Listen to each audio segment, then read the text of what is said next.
અરવલ્લીના મેઘરજ તાલુકાના કમરોડા ખાતે આંતરરાષ્ટ્રીય હિન્દુ પરિષદના અધ્યક્ષ ડોક્ટર પ્રવીણ તોગદડિયાએ સ્થાને ભવ્ય સનાતન હિન્દુ સંમેલન યોજાયું। હિન્દુ સમાજને સંગઠિત કરવા અને એકતાની અવાજ બુલંદ કરવા આયોજિત આ સંમેલનમાં અનેક આગેવાનો તથા મોટી સંખ્યામાં ગ્રામજનો ઉપસ્થિત રહ્યા।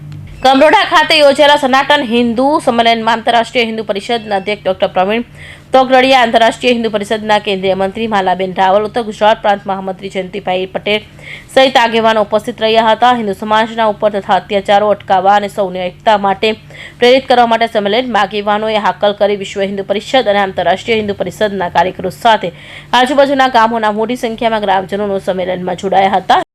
અરવલ્લી જિલ્લાના બાયડ, માલપુર, મેઘરજ, મોડાસા અને શામળાજીની મુલાકાતે છું।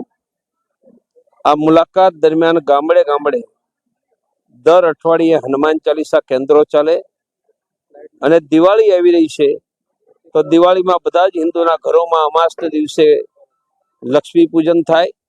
અઠવાડિયા પછી ઘરની સફાઈ થાય અને સફાઈ પછી જૂના સારા કપડાં ગામના ગરીબોને વેચાય અને ગરીબ બાળકોને મીઠાઈ।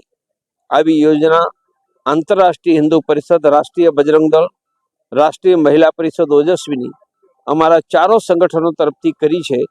એની યોજના હું આગળ વધારી રહ્યો છું। હિતેન્દ્ર પટેલ, અરવલ્લી।